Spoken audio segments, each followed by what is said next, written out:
warahmatullahi wabarakatuh. Hai guys, kembali lagi bersama saya Pika Nepisal Bella, NPM 204230274, kelas 4C. Di sini saya akan menjelaskan tentang memahami elemen kurikulum 2013 dan kurikulum merdeka atau KURMA. Yang pertama yaitu ada standar kompetensi lulusan atau SKL, dan yang kedua itu ada standar isi. Yang ketiga ada zonasi dan domisili. Baiklah, di sini saya akan menjelaskan yang pertama yaitu standar kompetensi lulusan atau SKL. Apa sih yang dimaksud dengan SKL itu? Jadi, SKL itu adalah standar yang menentukan kompetensi yang harus dimiliki oleh lulusan suatu program pendidikan. SKL merupakan salah satu elemen kurikulum yang penting karena menentukan kualitas lulusan yang dihasilkan oleh suatu program pendidikan. Di sini saya juga akan menjelaskan tentang SKL Kurikulum 2013.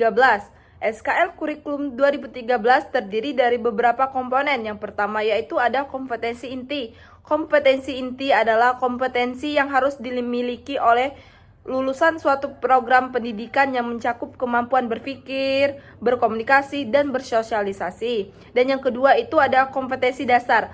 Kompetensi dasar adalah kompetensi yang harus dimiliki oleh lulusan suatu program pendidikan yang mencakup kemampuan akademik dan vokasional. Di sini juga ada SKL Kurikulum Merdeka. SKL Kurikulum Merdeka terdiri dari beberapa komponen, yaitu yang pertama itu kompetensi inti.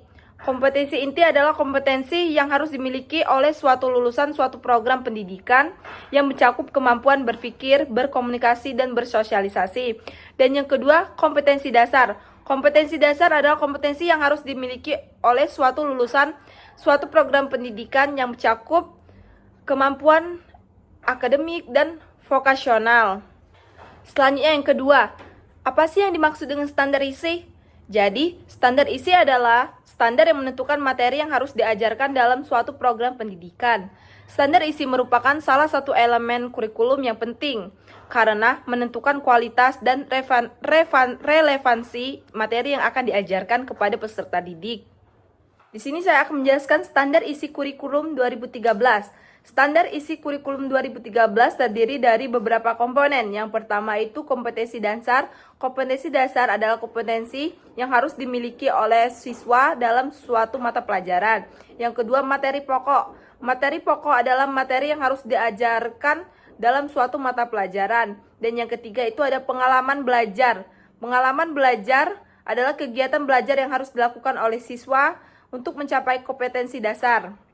Di sini juga ada standar isi kurikulum merdeka. Standar isi kurikulum merdeka terdiri dari beberapa komponen, yaitu yang pertama kompetensi inti.